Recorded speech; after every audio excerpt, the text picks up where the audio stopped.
అమ్మా కోసం యూట్యూబ్ ఛానల్లో వీడియో మీకు నచ్చితే సబ్స్క్రైబ్ చేయండి. శ్రీ గురుభ్యో నమః. శ్రీ మాత్రే నమః. కార్తీక మాసం నెల రోజులు స్త్రీలు ఈ అలవాట్లు మానుకోండి, లేకపోతే పేదరికం అనుభవించాల్సి వస్తుంది. కార్తీక మాసంలో స్త్రీలు ఈ యొక్క అలవాట్లు పాటిస్తే పేదరికం వస్తుంది. స్త్రీలు చేసే ఎటువంటి తప్పుల వలన ఇంట్లో సర్వనాశనం అవుతుందో ఇప్పుడు ఈ వీడియోలో మనం తెలుసుకుందాం. ముందుగా అందరూ ఓం నమః శివాయ అని కామెంట్ చేసి ఒక చిన్న లైక్ చేయండి. మన ఇంట్లోని ఆడవాళ్ళు ఏ పనులు చేయడం వలన ఆ ఇంట్లో ఉన్నతి అనేది జరుగుతుంది, ఆ ఇల్లు ధనవంతులలో ఒక కుటుంబం అవుతుంది.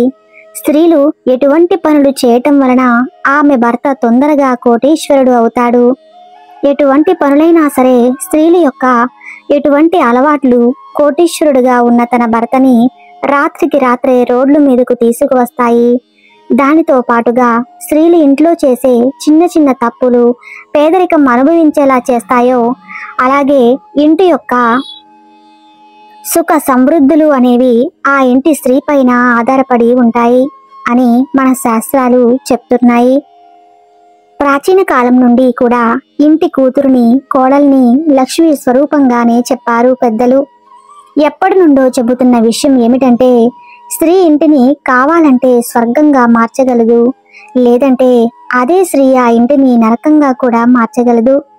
ఏ స్త్రీ అయితే ఇంట్లో పనులు అన్నిటినీ చూసుకుంటుందో, అలాగే ఇంట్లో వాళ్ళందరినీ కూడా బాధ్యతాయుతంగా చేసుకుంటుందో, ఆ ఇంట్లో లక్ష్మీదేవి ఎప్పుడూ కూడా స్థిరంగా ఉంటుందని మన పురాణాలలో చెప్పబడింది. కానీ కొన్ని పనులు మాత్రం స్త్రీలు అస్సలు చేయకూడదు. అటువంటి పనులు స్త్రీలు చేయటం వలన ఇల్లు నరకంగా మారుతుంది. ఇది మనం చెప్పుకుంటున్న విషయాలు కాదు, మన శాస్త్రాలలో పురాణాలలో చెప్పబడినవి.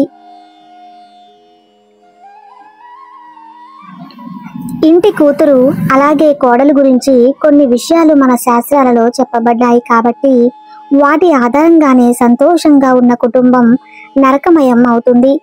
మనం ఈ వీడియోలో అసలు మనం చేసే తప్పులు ఏమిటి, అలాగే వేటి కారణంగా కోటీశ్వరుడు కూడా పేదవారు అవుతున్నారు అనేది ఇప్పుడు తెలుసుకుందాం.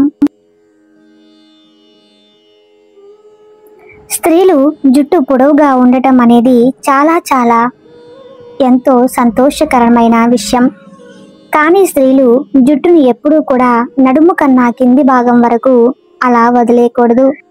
మీకు జుట్టు పొడవుగా ఉన్నప్పటికీ కూడా జుట్టుని మడత పెట్టి నడుము పైభాగం వరకే ఉండే విధంగా మీరు జాగ్రత్తలు తీసుకోవాలి. మీ జుట్టును ఎప్పుడూ కూడా నడుము కన్నా కింది భాగం కన్నా వదిలేయకూడదు. నడుము కన్నా కొంచెం పైభాగం వరకే మీ జుట్టుని ఉంచుకోవాలి. అలా వదిలేసినట్లయితే ఆ ఇంట్లో దౌర్భాగ్యాన్ని అనుభవించవలసిన పరిస్థితులు వస్తాయి. మన శాస్త్రాల్లో పురాణాల్లో ఇదంతా కూడా అశుభంగానే చెప్పబడింది. స్త్రీలు ఎప్పుడూ కూడా తమ జుట్టుని విరబూసుకుని ఉండకూడదు. పూజ చేసేటప్పుడు కూడా జడ వేసుకుని చేయాలి. జుట్టును ఎప్పుడూ కూడా జడల అల్లి ఉంచుకోవాలి. నీళ్లు కారుతున్న జుట్టుతో ఎప్పుడూ కూడా పూజలు చేయకూడదు. అలా అని ఇంట్లో తిరగకూడదు. ఇలా చేస్తే మీ భర్త పేదరికం అనుభవిస్తారు, ఆర్థిక ఇబ్బందులు లోటుగా ఉంటుంది. ఏ ఇంట్లో అయితే స్త్రీలు చీపురుని కాళ్ళతో తన్నుతూ ఉంటారో, చీపురు దాటుతూ ఉంటారో, లేదా చీపురుతో ఏదైనా జంతువులను కొడుతూ ఉంటారో అక్కడ లక్ష్మీదేవి ఎప్పుడూ కూడా నిలవదు. అటువంటి ఇంట్లో ఎప్పుడూ కూడా అనారోగ్యాలు వస్తూ ఉంటాయి. లక్ష్మీదేవి చీపురుతో సంబంధాన్ని కలిగి ఉందని అందరికీ తెలుసు. అందువల్లనే చీపురు విషయంలో చాలా జాగ్రత్తలు వహించాలి. భోజనం చేసేటప్పుడు కాళ్ళని ఊపుతూ ఉంటారు. ఆ ఇల్లు ఎప్పుడో ఒకప్పుడు అగాధంలోకి వెళ్ళిపోతుంది. లక్ష్మీదేవికి కోపం వస్తుంది. తద్వారా ఇంట్లో గొడవలకి దారితీస్తాయి. ఇంట్లో పెద్ద ఎవరైతే ఉంటారో వారు చేసే ఉద్యోగం కోల్పోయే అవకాశాలు ఉన్నాయి. అలాగే వారు చేసే వ్యాపారంలో కూడా నష్టాలు వచ్చే అవకాశాలు ఉన్నాయి. స్త్రీలు వంట చేసేటప్పుడు పొయ్యి మీద ఎప్పుడూ కూడా ఎంగిలి పాత్రను అలాగే వదిలేసి వంట చేయకూడదు. చాలా మంది వండిన ఆహారం అందులో అయిపోయినప్పటికీ కూడా ఆ పాత్రలను అలానే గ్యాస్ స్టవ్ మీద వదిలేస్తూ ఉంటారు. ఇక దానితో పాటు రాత్రి సమయంలో ఖాళీ అయిపోయిన ఆహార పాత్రలను కూడా గ్యాస్ స్టవ్ మీద వదిలేయడం లేదా వంట గదిలోనే అలా వదిలేస్తూ ఉంటారు. అలాంటి తప్పును మీరు ఎప్పటికీ కూడా చేయకండి. అలా చేసినట్లయితే లక్ష్మీదేవి ఆ ఇంట్లోనికి అడుగు పెట్టదు. మీ పేదరికానికి, దుఃఖానికి మరియు దరిద్రానికి అవే కారణాలు అవుతాయి. అందువలన రాత్రి సమయంలో ఎంగిలి పాత్రలను గ్యాస్ స్టవ్ మీద కానీ, షింకులో కానీ, వంట గదిలో కానీ అలానే వదిలేకండి. ఆ పాత్రలను తిన్న తర్వాత వెంటనే శుభ్రం చేసుకోవటం చాలా చాలా మంచిది. ఎవరైతే స్త్రీలు శబ్దాలు వచ్చే విధంగా తలుపులను తెలుస్తారో లేదా తలుపులను మోస్తారో అక్కడ నుండి ధనానికి అధిపతి అయిన దేవత లక్ష్మీదేవి కోపంతో వెళ్ళిపోతుంది. మీ ఇంట్లో ఈ విధంగా జరుగుతూ ఉన్నట్లయితే వెంటనే దానిని ఆపేయండి. ఎందుకంటే అది చాలా చెడ్డ అలవాటు. మీ ఇంటిని సర్వనాశనం చేస్తుంది. అటువంటి ఇంటిలోనికి లక్ష్మీదేవి ప్రవేశించదు. ఆ ఇంట్లో లక్ష్మీదేవి ఉన్నప్పటికీ కూడా ఆ ఇంట్లో నుండి వెళ్ళిపోతుంది. ఏ ఇంట్లో అయితే స్త్రీలు సాయంత్రం సమయంలో అంటే సూర్యాస్తమయం 6 తర్వాత లేదా రాత్రి సమయంలో కానీ ఇంటిని ఊడుస్తూ ఉంటారో, అలాగే ఇంటిని శుభ్రం చేస్తూ ఉంటారో అలాంటి వారి ఇంట్లోకి దౌర్భాగ్యం ప్రవేశిస్తుంది. ధనధాన్యాలు కరువు అవుతాయి.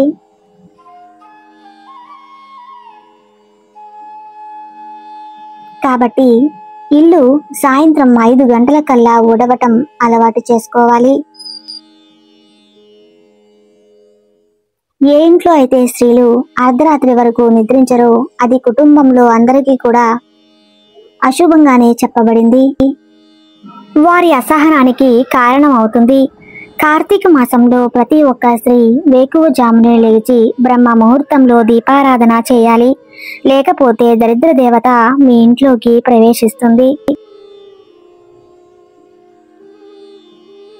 ఏ స్త్రీ అయితే ఉదయం లేవగానే ఇంటిని శుభ్రం చేయదో అటువంటి ఇంట్లో లక్ష్మీదేవి నిలవదు. ఎప్పుడు నిద్ర లేవగానే గుమ్మం ముందు శుభ్రం చేసిన తర్వాత నీటిని చల్లి ముగ్గు వేయాలి. దాని తర్వాత స్నానం చేసి ఇంట్లో దీపాన్ని వెలిగించాలి. అటువంటి ఇంట్లో లక్ష్మీదేవి ఎప్పుడూ కూడా స్థిర నివాసం ఉంటుంది.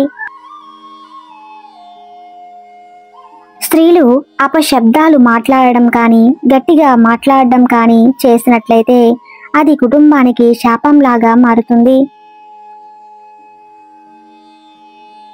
అటువంటి స్త్రీలు ఎక్కడ ఉన్నా సరే లక్ష్మీదేవి వారి నుండి చాలా చాలా దూరంగా ఉంటుంది. వివాహం జరిగిన స్త్రీలు మంగళసూత్రాన్ని, గాజులు, చెవి కమ్మలు, మెట్టెలు, పట్టీలు ఎప్పుడూ కూడా తీయకూడదు. అలా చేయటం వలన భర్తకి అనారోగ్య సమస్యలు వస్తాయి. లక్ష్మీదేవి కూడా అటువంటి ఇంటి నుండి వెళ్ళిపోతుంది. స్త్రీలు భోజనాన్ని వండేటప్పుడు ఉప్పు చూడటం కోసం వండిన వంటలు రుచి చూస్తూ ఉంటారు. అలా ఎప్పుడు చేయకండి. ఎందుకంటే భోజనంలో కొంత భాగం భగవంతుడికి నైవేద్యంగా పెట్టాలి. అందువలన ఎంగిలి భోజనాన్ని ఎప్పుడూ కూడా భగవంతుడికి నైవేద్యంగా పెట్టకూడదు. వండిన ఏ ఆహారమైనా ముందుగా అగ్నిదేవునికి సమర్పించాలి. సమర్పించకుండా మనం తినకూడదు. మహిళలు తొందరగా నిద్రపోవాలి. ఉదయాన్నే తొందరగా నిద్రలేవాలి.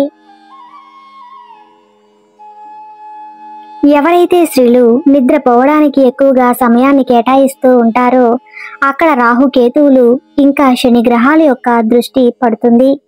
ఎన్నో ఆర్థిక ఇబ్బందులు పడవలసి వస్తుంది. ఎవరైతే స్త్రీలు మొత్తం సమయం అంతా కూడా నిద్రపోవడానికి ఉపయోగిస్తూ ఉంటారో వారిపైన దేవీ దేవతలు కూడా కోపాన్ని చూపిస్తారు. అందువలన ఒక నియమానుసారంగా మాత్రమే నిద్రించాలి. ఎక్కువగా నిద్రపోవటం అనేది హాని ఇంకా అనారోగ్య సమస్యలను కొని తెచ్చుకున్నట్లు అవుతుంది.